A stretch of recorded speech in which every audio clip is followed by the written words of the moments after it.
everyone, it's your girl Kai. I am here in Rio. First of all, Merry Christmas. I hope that you had a really good festive season.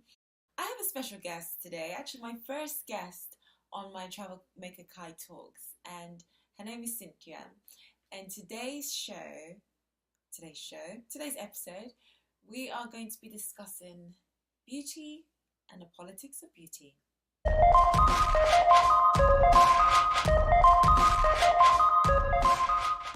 So, tell us a bit about the research that you've been doing on Black women. So that's why we connected, because I'm doing my research about self-esteem, my PhD research about self-esteem, how Black women in Brazil and the United States, how they build their self-esteem in a comparative perspective. So we were having conversation about being black in Brazil, and how it's different being black in California and being black in London and being black in Bahia. So Kai invited me to have this conversation about this. Because what happened was that, so we met at Pop Plus, and Cintia mentioned briefly that she's done research around this, and I said, wow, it would be great for us to meet for coffee to have these discussions. And we, on the day that we met, I was telling Cintia that my best friend Kiyo always says, "Oh, Kai, people know you're not Brazilian." I was like, how do people know that? Unless I open my mouth, no one's going to know that I'm not Brazilian. And Cintia said something really interesting. Do you want to tell us what you said? Yeah, so, I told you so many things, Kai. Yeah. What I said around why people know that I'm not Brazilian.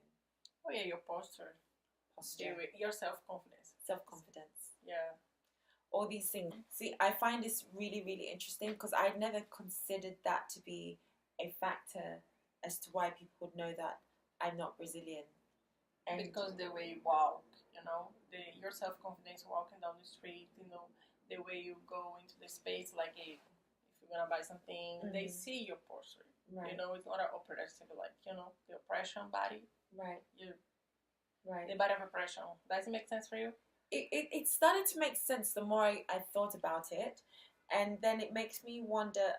I want to know from your perspective, how is it for Black women in Brazil in that case? In my case, how I see you. Yeah. No. How is it for Black women in Brazil from your perspective? Because why would their body language be closed? Why? If you're saying my body language is confident and open, so why is it the opposite to Brazilians? Why Black Brazilian women having closed body language? That's a good question. I think it depends on this woman. If she came from middle class, or it's gonna be different, right? Because of her education. So, but the poor, like working class, and the poor people, and they are the population, the higher number of the population. So it's biggie. Yeah. So it's common you see those bodies on the street, right. Like work bodies, working class bodies. Right. So we can see them, it's different the way they walk, and the way other people, they are not maybe. So how do they know that I'm not middle class then? But I want to know, how do they know I'm not Brazilian is my question. Not because you said you can be middle class and you can be well educated and you have a different posture. Yeah, you have a different posture, but even though it's different, then you're born in Europe. It's not gonna be the same. So tell me, what's the difference then? The self-confidence that you guys have also in Europe or United States, for example, is totally different than here. We need more. You are much your body's like this. You walk like this. It is hard. It's, for example, you keep this for a long time during the day, so you don't change it. Sometimes here we can try to keep walking like that, but once we're gonna get tired about something, but it seems like your body never is relaxing about this idea, about big self-confidence. It becomes inbred. You're so used. Yes. It's part of your characteristics. This is interesting. Another thing I want to talk about is so as we've been hanging out a lot, Cintia, you always say, "Oh, Kai, did you notice that person's looking at you, or that guy's looking at you?" And this show is called the Politics of Beauty. Now let's talk a bit more about politics of beauty. Can you describe to us what that means in your opinion? Like in Brazil, for example, is the way people can be included in society. Like they can get better jobs if they they are attractive person. They are considered an attractive person. So they can be in space that normal people are not considered beautiful or not attractive. They cannot be in that space. Does it make sense? Like in jobs, position, like, you know. Right. And does that have anything to do with race or color? Well, because in Brazil we have like 200, I don't know if you know this, but we have 200 names for colors. Do you know this idea? Names of colors? Yeah, so people can be a lot of, the colorism here is high. So sometimes people are not political about their skin color. If you got 200 names, I'm surprised that you're not. So it's not considered political. That sounds very political to me. Do you think it? By having 200 names, it means that it's so divided that it sounds very political to me. Yeah, but it's like they don't want to be black.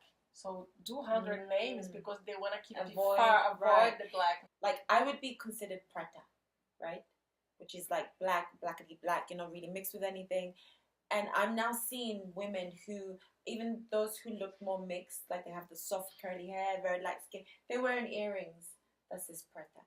I'm assuming that there's now becoming more of an awakening towards us being black and embracing being black. But I also don't know if it's also a fashion thing, this coolness of being black right now, because there's this worldwide movement that's happening. And so I don't know if people are just jumping on the bandwagon, yeah, it's cool to be black. But when our issues, need to be spoken about or advocated for, they're nowhere to be seen. So I still don't know yet. But anyway, nevertheless, it's good to see it. So someone like me would be considered preta. What would you be considered? Me? Yeah. Mulata, which is like mixed curly hair. Yeah.